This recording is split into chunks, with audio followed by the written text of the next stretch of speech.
A display controller is a circuit or subsystem in a computer. It is used to output text and graphics on a display monitor screen as an output device. The display is a generic term which refers to all types, from old glass topped bulky boxes to modern LCD, LED monitors and TV. Within a PC, this controller circuit was mounted in a card plugged in motherboard. That card is popularly called as display adapter or display controller. This controller circuit card is called by various other names as video card, video adapter, display card, graphics card or frame buffer. We will first discuss the general details of various cards available, their attributes and their history, and then take up its internal working.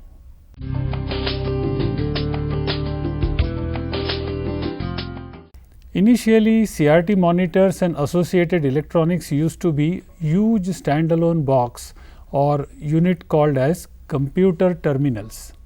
Figure 1 shows one such popular computer terminal called DEC VT100.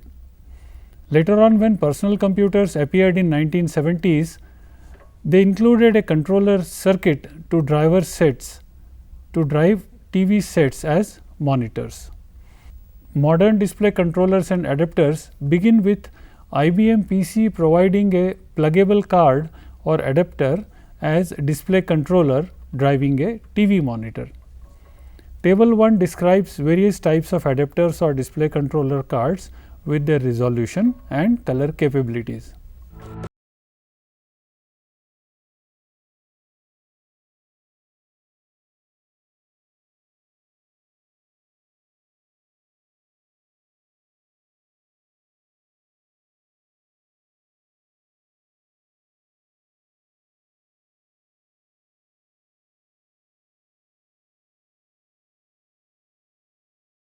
The color graphics adapter CGA was introduced in 1981 in IBM PC. It was designed to provide text in 80 character by 25 rows and graphics in 320 by 200 dot resolution in 16 colors. The resolution could be doubled to 640 by 200 dots, but number of colors were reduced to just 4. It could connect to a digital CRT monitor display through a 9-pin connector with digital signals, or it could be connected to a standard TV directly through a single pin RCA connector. Figure 2 shows the computer, the display controller card and the monitor. Note the 9-pin video connector and round RCA connector at the edge of the card. For those users who wanted finer text, but no colors, IBM introduced another adapter called monochrome display adapter MDA. Its resolution was improved to 720 by 350 and it could show same text in their finer form. A competitor company, Hercules Computer Technology, in 1983 introduced a display controller card which combined IBM's text only MDA display standard with a bit mapped graphics mode. It became de facto standard on IBM PC compatible clone computers in later years. Figure 3 shows Hercules graphic cards with parts annotated. In 1984, IBM developed Enhanced Graphics Adapter EGA, which superseded and exceeded the capabilities of the CGA. It offered a resolution of 640 by 350 with 16 possible colors. Video Graphics Array VGA refers specifically to the display hardware first introduced with IBM PS2 line of computers in 1987. It used a 15-pin D subminiature VGA connector, which is in use even today in our laptops and desktops. Its resolution was 640 by 480 and 16 colors were supported. First time in display controllers, it employed a video digital to analog converter or DAC chip. that chip could produce hundreds of color shades as per new standard named as amplitude modulated computer display. It was officially followed by IBM's Extended Graphics Array XGA standard, but was effectively superseded by numerous extensions to VGA made by clone manufacturers. These were collectively known as Super VGA or SVGA. SVGA also came in 1987, and its numerous versions progressively supported higher and higher resolutions such as 800 by 600, 1024 by 768 and 1280 by 1024. Today, the SVGA analog interface is used for high definition video, including resolutions of 1080p and higher. These are available to users in resolutions up to 2560 by 1600. Currently, the total color shades available are about 16 million.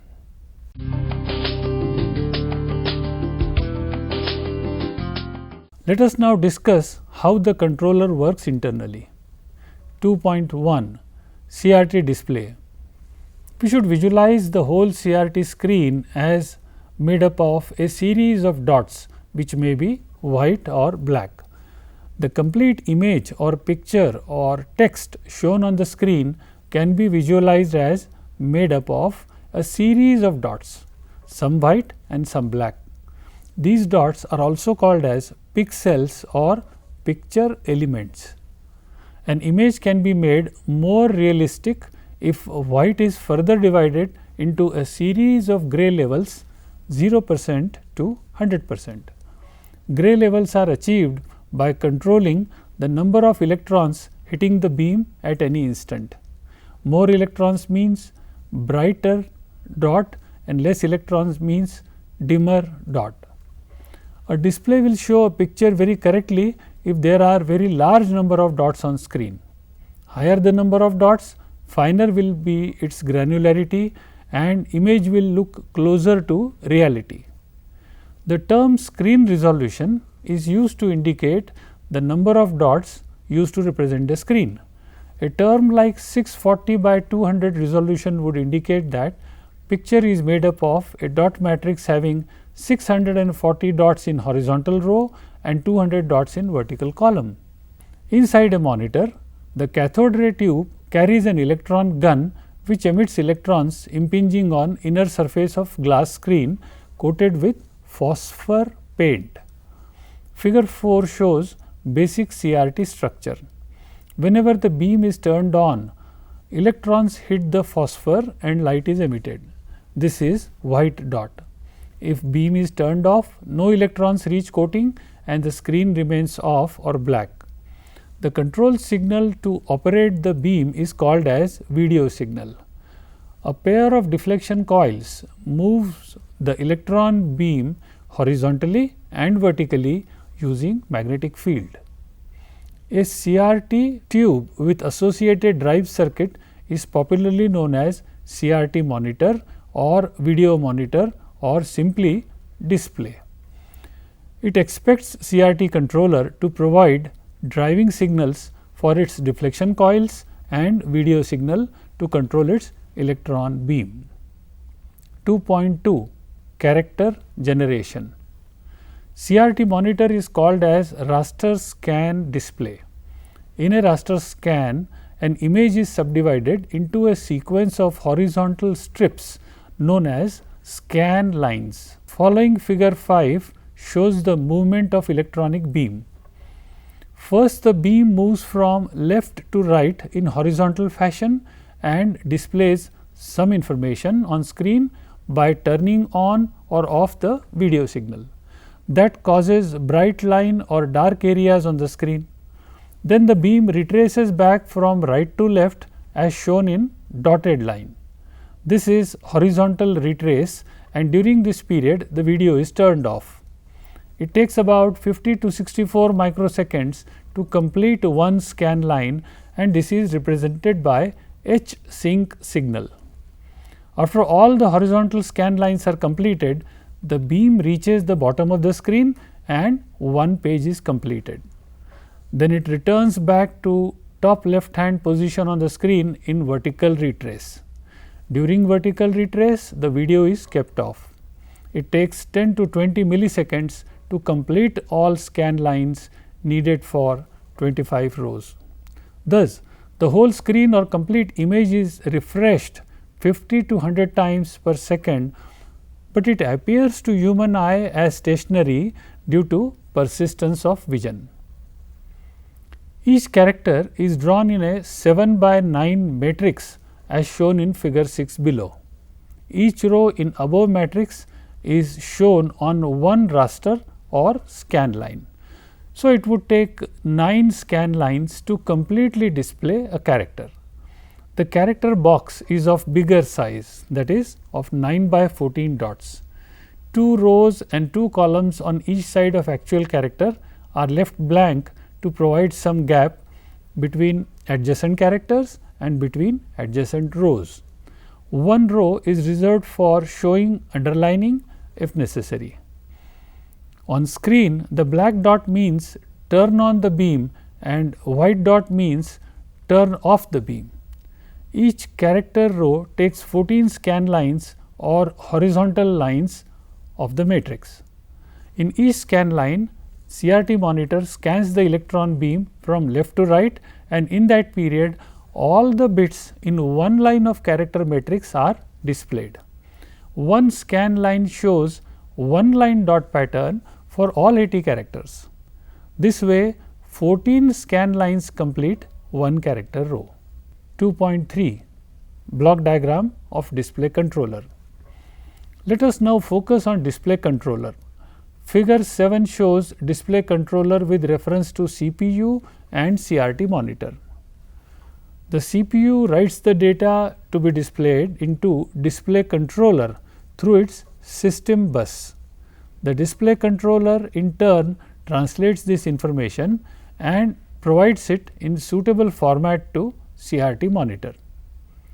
Following figure 8 shows internal details of display controller. Its main parts are 1. 6845 CRT controller. This IC was developed by Motorola and it became very popular in many computers in those days. This IC converts text data into bits needed to turn off and turn off the video signal. It also generated horizontal and vertical scanning signals H sync and V sync to drive deflection coils in CRT monitor. 2. Video buffer memory. This is also called as frame buffer. CPU writes the text characters or images in this memory. The 6845 controller reads the data from memory and shows it on CRT. Memory is shared between these two activities. 3. Character generator ROM. The text is usually stored in memory in ASCII code. It is read out from memory and fed to ROM as an address input.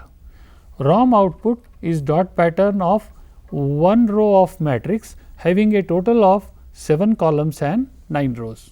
4. Parallel to serial converter. CG-ROM output is 7-bit number which is loaded in a shift register and serially shifted out. The shifting is done at video frequency between 16 megahertz to 100 megahertz. 5. Video control circuit. This circuit uses shift register output bits to turn on and off the video signal on CRT screen. The row bits are further modulated here by a number of attributes such as inverted video, underscore, blank video or blink video. 2.4 Video attributes and generation. All CRT monitors offer many video attributes which allow the text or graphics on display to be more readable and enhance information content. Most of these attributes are implemented by 6845 controller and video control circuit. These attributes are 1. Reverse video. In standard display, logic 1 in CG-ROM will mean a bright spot on screen and logic 0 would mean darkness or blank. When reverse video attribute is enabled, then over that region the inverted video signal is fed. So, black appears as white and vice versa. 2. Underlining. Usually up to 3 scan lines below any character are kept blank or off. Underlining can be done by enabling video during one scan line below any character. Usually this is also done over an area such as a word or sentence or paragraph. This is done by ORing video with logic 1 during this region. 3. Blinking. Character blinking is achieved by blanking and unblanking character video with a slow frequency signal of 1 to 3 Hz. Whenever blinking is desired over a region, during that portion video signal is ANDed with low frequency signal, and in rest of the region it passes as it is. 4. Blanking. During a character or group of characters, the video is turned off, so screen appears blank there. This is done by ANDing video bits with 0 over that region. 5. Intensity. When this signal is true, the video signal over the region gets higher brightness than normal. So, that portion appears highlighted or prominent and catches attention. This is done by forcing more electrons in beam.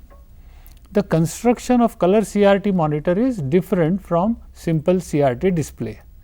It has 3 electron guns or beams, each individually controlled by its video signal. The phosphor dot on glass surface comprises of 3 closely spaced color pixel, red, green and blue.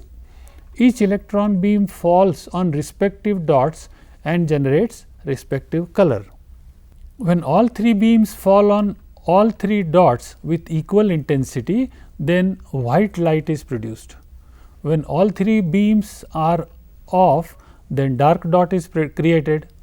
If the 3 beams have different values, then dot of different shades of colors is generated.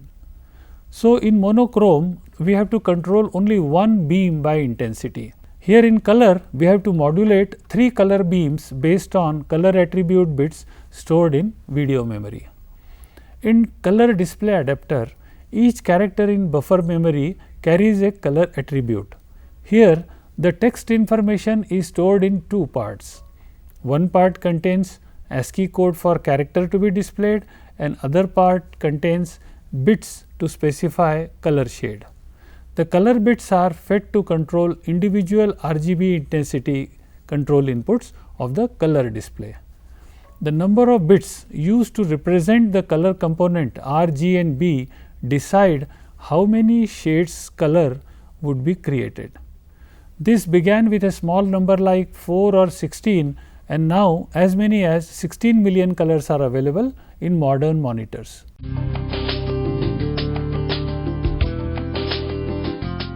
The earlier discussion about use of video memory by 6845 CRT controller is known as frame buffer method.